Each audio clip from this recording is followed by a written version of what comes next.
నమస్తే. ప్రస్తుతం మనతో పాటు ప్రముఖ విశ్లేషకులు ఇమ్మంది రామారావు ఉన్నారు. ఆయనతో మాట్లాడదాం. నమస్తే సార్. నమస్తే అమ్మా. సార్, ఇప్పుడు పులివెందులలో జగన్ ఇంటి దగ్గర ఒక పెద్ద ఉద్రిక్త వాతావరణం నెలకొంది అని చెప్పేసి వార్తలు బాగా వస్తున్నాయి. బికాస్ ఆఫ్ అంటే ఆయన సొంత పార్టీ కార్యకర్తలే ఈ వాతావరణాన్ని నెలకొల్పారు అని చెప్పేసి కూడా అంటున్నారు. అసలు ఏం జరుగుతుందంటారు సార్? ఎందుకు ఇంత వ్యతిరేకత ఏర్పడింది? తన సొంత పార్టీ వాళ్ళే రావడం అలా? ముఖ్యంగా జగన్ రాజకీయ జీవితం చాలామందికి ఒక కొత్త పాఠం నేర్పుతుంది. ఎందుకంటే ఈ రోజుకి కూడా ఆయన సరైన నిర్ణయాలు తీసుకోలేకపోతున్నాడు. ఏమిటంటే వాళ్ళ ధోరణి ఏమి మారలేదు, ఆయన మారలేదు. ఏదో జరగకూడని పొరపాటు జరిగిపోయింది, అందువల్ల నేను ఓడిపోయాను అనుకుంటున్నాడు. కానీ తన పరిపాలన మీద వ్యతిరేకత ఉంది. ఇంత ఘోరంగా ఎవరు ఓడిపోరు కదా. తర్వాత ఆయన ఇంకో మాట అంటున్నాడు, 2029లో తెలుగుదేశం కూటమికి కనీసం 10 దాటనివ్వనని చెప్తున్నాడు. అంటే సింగిల్ డిజిట్లోనే వస్తాయి, రాకపోతే ఏదేదో అంటారన్నమాట. ఎందుకంటే అనాలోచితంగా మాట్లాడే వాళ్ళు ఆలోచించరు కదా, ఆలోచించని దాన్నే అనాలోచితంగా అంటారు.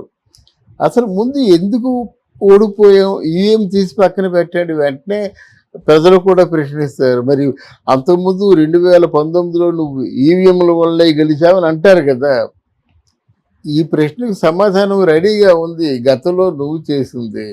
కానీ ఎందుకు ఓడిపోయాం, ఎందుకు వ్యతిరేకత వచ్చింది, ప్రజలు మన గురించి ఏమనుకుంటున్నారు, ఏమనుకుంటే ఇంత ఉధృతంగా వచ్చి ఓట్లు వేస్తారు. వీళ్ళే కాదు, అంటే మరి ఇతర రాష్ట్రాల్లోనూ ఇతర దేశాల్లోనూ వచ్చి ఉన్న తెలుగు వాళ్ళందరూ, ఓటు ఉన్న వాళ్ళందరూ వచ్చి వేయబట్టే కదా 86 పైచీలకు పర్సంటేజ్గా ఓట్లు వచ్చినాయి పిఠాపురంలో. అందువలన అది మనం అంటే ఎనలైజ్ చేసుకోవాలి, విశ్లేషించుకోవాలి. పార్టీలో ఉన్న సభ్యులతోని, పార్టీ సభ్యులతోని, అందరితోని చర్చించాలి. ఈ పార్టీ ఓడిపోయిన వాళ్ళు ఎలాగా రారు, 10 మందితో చర్చించుకోవాలి. అది కాకుండా నీ మనసులో ఏముందో అంబటి రాంబాబు, ఆ కొడాళ్ళ అని, ఆ రోజా, అనిల్ కుమార్ యాదవ్ ఎవరైతే ఆ కళ్ళు మూసుకొని పేలుతూ ఉంటారో అర్థం పర్థం లేకుండా మళ్ళీ వాళ్ళే కలుపుకుంటున్నావు, వాళ్ళ చేత మాట్లాడిస్తున్నావు. అరే సెషన్స్ ఇంకా స్టార్ట్ కాకముందు అది ఆ ప్రామిస్ చేసావు, ఏం చేసావు, ఈ ప్రామిస్ చేసావు, ఏం చేసావు అని చెప్పి వాళ్ళు అనుకుంటున్నారు, అని అరుస్తున్నారు, గట్టిగాను తిడుతున్నారు. పోనీ వాళ్ళు ఏదో మామూలుగా బుద్ధి జ్ఞానం లేని మంత్రులు అనుకుందాం. నీ బుద్ధి ఎక్కడికి పోయింది? ఇంకా సెషన్స్ జరగకముందే పోలవరం ఎప్పుడు పూర్తవుతుందని ఒకటి, రెండోది స్పెషల్ స్టేటస్ గురించి ఇంతవరకు మాట్లాడకపోవడం చంద్రబాబు చేసిన మరో పాపం అని సాక్షాత్తు జగన్మోహన్ రెడ్డి చెప్పడమే. దీన్ని మీరు ఎలా ఆలోచిస్తారు? మీరంటే ప్రజలు అరే ఏమీ లేదు కదరా, ఇంకా ఏం చేయలేదు కదా. నిన్న స్పీకరు ప్రమాణ స్వీకారం అయింది, వాళ్ళందరినీ స్పీకర్కి ఏమో అభినందనలు చెప్పారు, బాగానే ఉంది. సోమవారం ఇప్పుడు వాళ్ళు మొదట దానికి ఒక ప్రోటోకాల్స్ ఉంటాయి కదా, అంతేగాని స్పీకర్ ప్రమాణ స్వీకారం అయినట్టే మేము స్పెషల్ స్టేటస్ కోసం పోట్లాడతాము అని అంటారు కదా, నవ్వుతారు కదా. దాని ప్రోటోకాల్స్ ప్రకారంగా చేయాలి. అయినా స్పెషల్ స్టేటస్ అన్నదాన్ని ముగిసిపోయిన అధ్యాయం అని చెప్పారు, అది ముగిసిపోయిన అధ్యాయం అని చెప్పారు. అందువల్ల మళ్ళీ నువ్వు ఎలా అడుగుతావు? నువ్వు స్పెషల్ స్టేటస్ అడగాలంటే ముందు నిధులు తెచ్చుకోవాలి. ఈ నెలలో ఎక్స్పెండిచర్ని మీట్ అవ్వాలి వాళ్ళు. ఈ నెలలో ఎక్స్పెండిచర్ అలా కళ్ళు మూసుకుంటే 1వ తారీఖు వచ్చేస్తుంది. మీరు ఎలాగైతే చెప్పారో కళ్ళు మూసుకుంటే 5 సంవత్సరాలు గడిచిపోయాయని, కళ్ళు మూసుకుంటే 5 సంవత్సరాలే గడిచిపోయి ఒక మాసం గడవదా?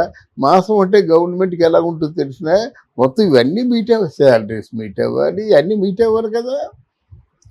అయినా ఖర్చు అంతా మనం పెట్టుకో. ఇన్వెస్ట్మెంట్ ఎంతైతే గవర్నమెంట్కి ఉంటుందో అంతా ఫుల్గా పెట్టుకోవాలి. మా దగ్గర డబ్బులు లేవని ఒక రోజు లేట్ చేస్తే గౌరవ చేస్తారన్నమాట. మాకు ఇంకా జీతాలు రాలేదని. ప్రతిపక్షం అని అంటారన్నమాట. జీతాలు ఇచ్చుకోలేని స్టేజ్లో మీరు ఉన్నారని అంటారు. ఇవన్నీ గొడవలు ఉంటాయి కదా. ఈ గొడవల మధ్య నువ్వేమో స్పెషల్ స్టేటస్ ఎప్పుడు చేస్తావో చెప్పు అంటే వీళ్ళు ఏం సమాధానం చెప్తారు.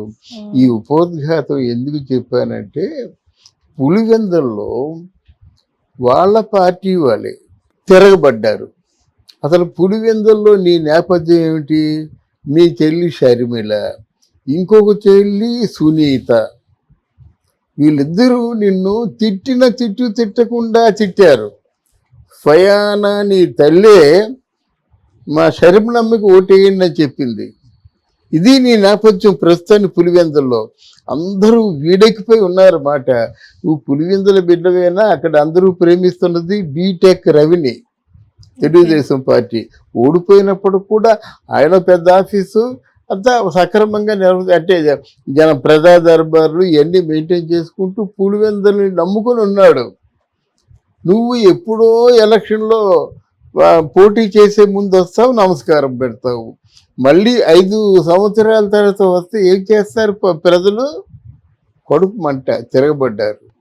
తిరగబడితే నీ ప్రజలే కదా, నీకు భయం ఎందుకు? ఇప్పుడు ఎవరైనా మన ఊరు వెళ్ళినప్పుడు పొంగిపోతాం అన్నమాట. ఎందుకంటే అందరూ మన వాళ్ళే. అదే ఆ జ్ఞాపకాలు ఇవన్నీ చూసి అసలు ఎవరైనా ఎందుకు మనకి ఆ ఊర్లో పుట్టి పెరిగినప్పుడు. కానీ ఆ ఊరు వాళ్ళే నీ మీద దాడి చేశారంటే నువ్వు ఎంతగా పతనం అయిపోయావో ఆలోచించాలి. నీ వ్యక్తిగత సిబ్బంది చేత 30 మంది ప్రొటెక్షన్ పెట్టుకున్నావు.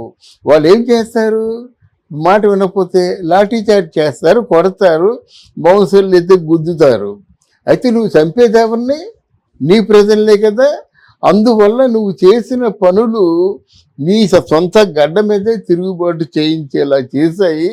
ఈ తలకాయ నొప్పులన్నీ మానేసి ఈ ఈ నువ్వు చెప్తున్న మాటలు కానీ, మీ మంత్రులు చెప్తున్న మాటలు కానీ మానేసి అసలు ఎలాగా ప్రజా సమస్యల్ని పరిష్కరించాలన్నది ఆలోచించుకుంటే బాగుంటుంది. లేకపోతే తగిన మూల్యం చెల్లించుకోవాల్సి ఉంటుంది. ఇది అంతం కాదు, ఆరంభం మాత్రమే. నెలలో ఎక్స్పెండిచర్ అలా కళ్ళు మూసుకుంటే ఒకటోసారికి వచ్చేస్తుంది. మీరు ఎలాగైతే చెప్పారో కళ్ళు మూసుకుంటే 5 సంవత్సరాలు గడిచిపోయాయని, కళ్ళు మూసుకుంటే 5 సంవత్సరాలే గడిచిపోయి ఒక మాసం గడవదా? మాసం అంటే గవర్నమెంట్కి ఎలా ఉంటుందో తెలిసిన మొత్తం ఇవన్నీ మీట్ అవ్వాలి, శాలరీస్ మీట్ అవ్వాలి, ఇవన్నీ మీట్ అవ్వాలి కదా. అయినా ఖర్చు అంతా మనం పెట్టుకో. ఇన్వెస్ట్మెంట్ ఎంతైతే గవర్నమెంట్కి ఉంటుందో అంతా ఫుల్గా పెట్టుకోవాలి. మా దగ్గర డబ్బులు లేవని ఒక రోజు లేట్ చేస్తే గౌరవ చేస్తారన్నమాట. మాకు ఇంకా జీతాలు రాలేదని. ప్రతిపక్షం అని అంటారన్నమాట. జీతాలు ఇచ్చుకోలేని స్టేజ్లో మీరు ఉన్నారని అంటారు. ఇవన్నీ గొడవలు ఉంటాయి కదా. ఈ గొడవల మధ్య నువ్వేమో స్పెషల్ స్టేటస్ ఎప్పుడు చేస్తావో చెప్పు అంటే వీళ్ళు ఏం సమాధానం చెప్తారు. ఈ ఉపోద్ఘాతం ఎందుకు చెప్పానంటే, పులివెందుల్లో వాళ్ళ పార్టీ వాళ్ళే తిరగబడ్డారు. అసలు పులివెందుల్లో నీ నేపథ్యం ఏమిటి? నీ చెల్లి షర్మిల, ఇంకొక చెల్లి సునీత, వీళ్ళిద్దరూ నిన్ను తిట్టకుండా తిట్టారు. ఫయానా నీ తల్లే మా షర్మిలమ్మకి ఓటేయండి అని చెప్పింది. ఇది నీ నేపథ్యం ప్రస్తుతాన్ని పులివెందుల్లో. అందరూ వీడెక్కిపోయి ఉన్నారన్నమాట. నువ్వు పులివెందుల బిడ్డవేనా? అక్కడ అందరూ ప్రేమిస్తున్నది బీటెక్ రవిని, తెలుగుదేశం పార్టీ. ఓడిపోయినప్పుడు కూడా ఆయన పెద్ద ఆఫీసు అంతా సక్రమంగా అంటే జన ప్రజా దర్బార్లు ఇవన్నీ మెయింటైన్ చేసుకుంటూ పులివెందులని నమ్ముకొని ఉన్నాడు. నువ్వు ఎప్పుడో ఎలక్షన్లో పోటీ చేసే ముందు వస్తావు, నమస్కారం పెడతావు. మళ్ళీ 5 సంవత్సరాల తర్వాత వస్తే ఏం చేస్తారు ప్రజలు? కడుపు మంట, తిరగబడ్డారు. తిరగబడితే నీ ప్రజలే కదా, నీకు భయం ఎందుకు? ఇప్పుడు ఎవరైనా మన ఊరు వెళ్ళినప్పుడు పొంగిపోతాం అన్నమాట. ఎందుకంటే అందరూ మన వాళ్ళే. అదే ఆ జ్ఞాపకాలు ఇవన్నీ చూసి అసలు ఎవరైనా ఎందుకు మనకి ఆ ఊర్లో పుట్టి పెరిగినప్పుడు. కానీ ఆ ఊరు వాళ్ళే నీ మీద దాడి చేశారంటే నువ్వు ఎంతగా పతనం అయిపోయావో ఆలోచించాలి. నీ వ్యక్తిగత సిబ్బంది చేత 30 మంది ప్రొటెక్షన్ పెట్టుకున్నావు. వాళ్ళు ఏం చేస్తారు? మాట వినకపోతే లాఠీ చార్జ్ చేస్తారు, కొడతారు, బౌన్సర్లు అయితే గుద్దుతారు. అయితే నువ్వు చంపేదేవరిని నీ ప్రజలే కదా. అందువల్ల నువ్వు చేసిన పనులు నీ సొంత గడ్డ మీదే తిరుగుబాటు చేయించేలా చేశాయి.